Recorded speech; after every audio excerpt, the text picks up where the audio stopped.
বন্ধুরে আমার শুনুন, আপনাকে একটুখানি ঘটনার দিকে নিয়ে যাব। আপনাকে বলে যাব আমার আব্দুল কাদের জিলানী রাহমাতুল্লাহ আলাইহি কেমন পাওয়ার আল্লাহ পাক দিয়েছেন, কেমন ক্ষমতা দিয়েছেন, আপনাকে প্রমাণ করে যাই। একদা আমার আব্দুল কাদের জিলানী রাহমাতুল্লাহ আলাইহি বসে আছে, মা জননী, একজন মা তার একটা বাচ্চাকে নিয়ে আমার আব্দুল কাদের জিলানী রাহমাতুল্লাহ আলাইহির কাছে এসে উপস্থিত হয়ে যায়। হয়ে যাওয়ার পরে বলে,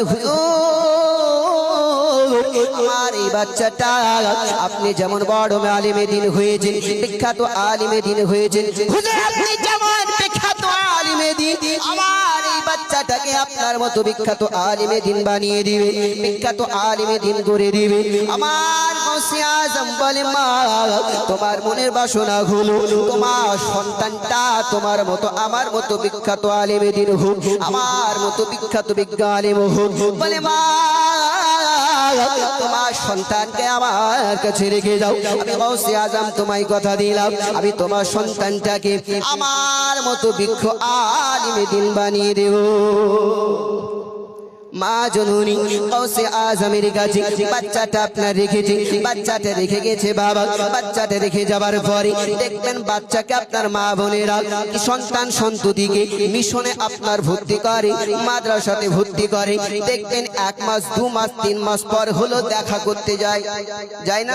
যায়। যে আমার বাচ্চাটা কোন অবস্থায় রয়েছে দেখতে যায়, ভালো আছে কি খারাপ আছে। মা জননী চিন্তা করলো, আমার গৌসে আজমের কাছে আমার বাচ্চাটা রেখে আসলাম বড় আলিমে দ্বীন বানানোর জন্য, তো আমি দেখবো আমার বাচ্চাটা কেমন অবস্থায় আছে। মা জননী যেন এ সোনা মানিক আমার একদা আপনার ছুটতে আরম্ভ করেছে। মায়ের মন মানে না কোন অবস্থাতে রয়েছে, কি হালাতে রয়েছে, আমার বাচ্চাটা সহ্য করতে পারে না।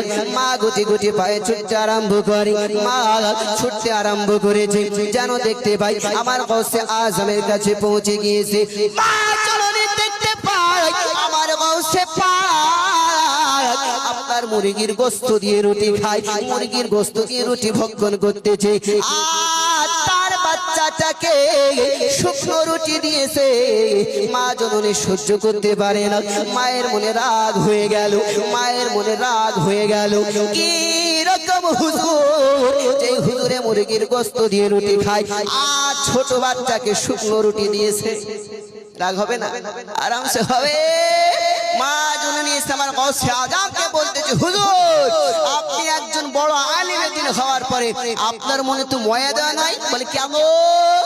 আপনি বাচ্চা ছেলেকে দিয়েছেন শুকনো রুটি খেতে, আর আপনি মুরগির গোশত দিয়ে রুটি খাচ্ছেন, আপনার লজ্জা লাগে না?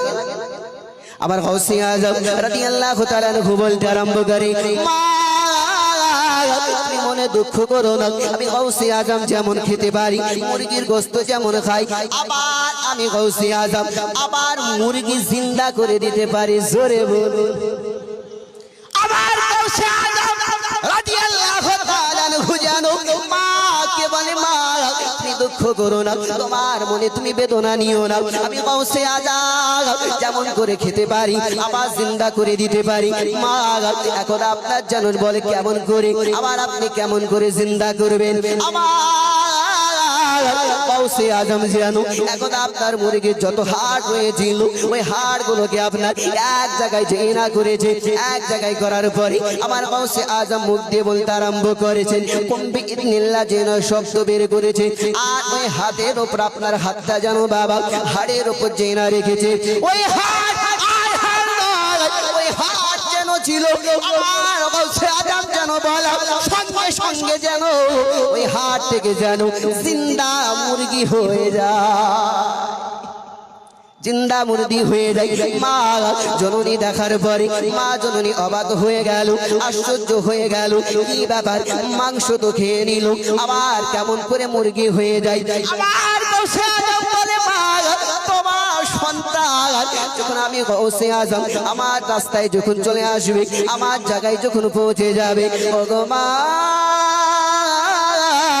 তোমার সন্তান আমি যেমন মুরগি খায় আর জিন্দা করতেছি, তোমার সন্তান যখন আমার নাই জ্ঞান অর্জন করে নেবে, আমার দরজায় যখন পৌঁছে যাবে, দেখতে মা তোমার সন্তান আমার মতো মুরগি খাবে আর হাড় থেকে আবার মুরগি বানাবে। শুধু তাই নয় বাবা, আমার গাউসে আজমের পাওয়ারটা আপনাকে বলি, আমার কেমন পাওয়ার দিয়েছে। এ বন্ধু আপনাকে পাওয়ারের আর একটা কথা বলি। একদা আমার গাউসে আজম মুরিদদেরকে নিয়ে আপনার ছুটতে আরম্ভ করেছে, এক পা দু পা করে চলে যায়। আর আমার গাউসে আজম যেন দেখতে পেয়েছে দুইজন ব্যক্তি আপনার ঝামেলা করতেছে। কি করছে? ঝামেলা করছে।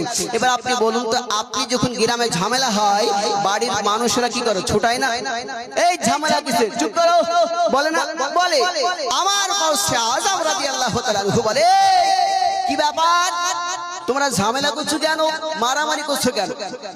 ওই দুইজনের ব্যক্তি, একজন ব্যক্তি ছিল ঈসা আলাইহিস সালামের উম্মত, আর একজন ব্যক্তি ছিল আমার নবী পাকের উম্মত। জোরে বলুন। দুইজনে তাহলে ঝামেলা কিসে? ঈসা আলাইহিস সালামের উম্মত বলতেছে আমার নবী বড়। কেন বলছে? ঈসা নবী ছিলেন মৃত্যু ব্যক্তিকে জিন্দা করে দেয়, তাই ঈসা নবীকে বড় মানছে, আর আমার নবীকে বড় মানে না। এই জন্য আমি ঝামেলা করতেছি। আমার আব্দুল কাদের জিলানী রহমাতুল্লাহ আলাইহি সঙ্গে সঙ্গে ঈসা আলাইহিস সালামের যে উম্মতটা রয়েছে ওকে বলতেছে, আমি যদি তোমার ঈসা আলাইহিস সালাম যেমন মৃত্যু ব্যক্তিকে জিন্দা করে দিতে পারে, আমি আব্দুল কাদের জিলানী ওটাই নিজে জিন্দা করে দেব। জোরে বলো। আমার নবীর প্রয়োজন হবে না, আমি আব্দুল কাদের জিলানী খাদেম হয়ে জিন্দা করে দেব। তুমি যদি আমি জিন্দা করে দিতে পারি কোনো ব্যক্তিকে, তুমি কি আমার নবীকে সবচেয়ে বড় মেনে নেবে? বলে মেনে নেব। যেটা নবী করে আপনি করে দেখাবেন তবু সে মেনে নেব। বলে ঠিক আছে, তাহলে তুমি এমন একটা কবরস্থানে নিয়ে চলো যেই কবরটা তুমি জানো কে কতদিন আগে মারা গেছে, কে মারা গেছে, দুনিয়াতে কি করতো তুমি জানো, ওই কবরস্থানে আমাকে নিয়ে চলো। আমার গাউসে আজম রাদিয়াল্লাহু তাআলা আনহুকে 300 বছর পুরনো একটা কবরস্থানে নিয়ে যাওয়া হলো। জোরে বলুন। একদা যেন বাবা আমার গাউসে আজমকে পুরনো কবরস্থানে নিয়ে যাওয়া হয়েছে। কবরস্থানে নিয়ে যাওয়া হয়েছে, মা আপনার জানো এবার ছুটতে আরম্ভ করে, দেখতে আরম্ভ করে, আমার গাউসে আজমকে বলতে আরম্ভ করে, ওই কবরটা থেকে শুয়ে রয়েছে, ওই কবরটা থেকে রয়েছে। আমার গাউসে আজম বলে, আমার গাউসে আজম রাদিয়াল্লাহু তাআলা আনহুকে বলে, ওই কবরটা থেকে শুয়ে রয়েছে। বলুন আমার গাউসে আজম বলতে আরম্ভ করে, ভাই তুমি ওই কবরটাকে দেখিয়েছো, ওই কবরটাকে শুয়ে রয়েছে, আমি গাউসে আজম জানিয়ে দেব, তুমি কি আমার নবীকে সবচাইতে বড় বলে মেনে নেবে? আমার গাউসে আজম বলে ঠিক আছে, আমি চিন্তা করে দিতে পারি, আবার আমি বলে দিতে পারি ওই কবরটা থেকে শুয়ে রয়েছে আমার গাউসে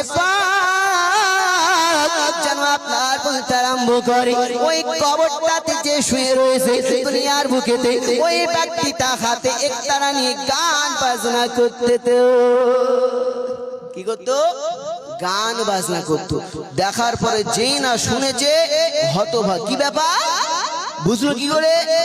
শুধু তাই নয়, সোনা মানিক আমার গাউসে আজম রাদিয়াল্লাহু তাআলা আনহু বলতে আরম্ভ করে, শুধু তাই নয়, আমি গাউসে আজম চিন্তা করে দিতে পারি। এটা শুধু তোমাকে নমুনা দেখালাম, একটা ঝলক দেখালাম যে কেমন করে ব্যক্তিটা শুয়ে রয়েছে, দুনিয়াতে কি করতো আমি তোমাকে জানিয়ে দিলাম। কিন্তু আমি গাউসে আমি তোমাকে এতটা বলে দিতে পারি, ওই ব্যক্তিটাকে আমার কাছে ডেকে নিতে পারি। বলে ঠিক আছে, আপনি যদি ওই ব্যক্তিকে জিন্দা করে দিতে পারে, আমি ঈসা আলাইহিস সালামের উম্মত আপনাকে জবান দিলাম, আপনাকে ওয়াদা করে গেলাম, আপনার নবীকে সব চাইতে বড় বলে মেনে নেব। বলে ঠিক আছে, আমার গাউসে আজম আপনার বললেন ঠিক আছে, তোমার চ্যালেঞ্জটা আমি অ্যাকসেপ্ট করে নিলাম। আমার গাউসে আজম রাদিয়াল্লাহু তাআলা আনহু যেন ওই কবরের দিকে ইশারা করে কুম্বে ইদনিল্লাহ যেন শব্দ বলেছে, আর ডাকতে আরম্ভ করে, ওরে কবর রে, কবরে না থাকিস, আমি গাউসে আজম তোকে ডাকতেছি, আমি ডাক দিয়েছি, আর কবরে থাকবি না তুই, আমি গাউসে আজম তোকে ডাকতেছি, তুই কবর থেকে আমার কাছে তাড়াতাড়ি চলে আয়। চাই না বল আমার গাউসে আজম সঙ্গে সঙ্গে যেন ওই কবর থেকে ব্যক্তিটা হাতে একতারা নিয়ে গান করতে করতে আমার গাউসে আজমের কাছে এসে হাজির হয়ে যায়। হাজির হয়ে যায়। আমার গৌসে আজম রাদিয়াল্লাহু তাআলা পাওয়ারটা দেখুন বাবা, আমার গৌসে আজমের পাওয়ারটা দেখুন। যে না আপনার বলেছে সঙ্গে সঙ্গে ওই মৃত ব্যক্তি আর কবরে থাকতে পারে না।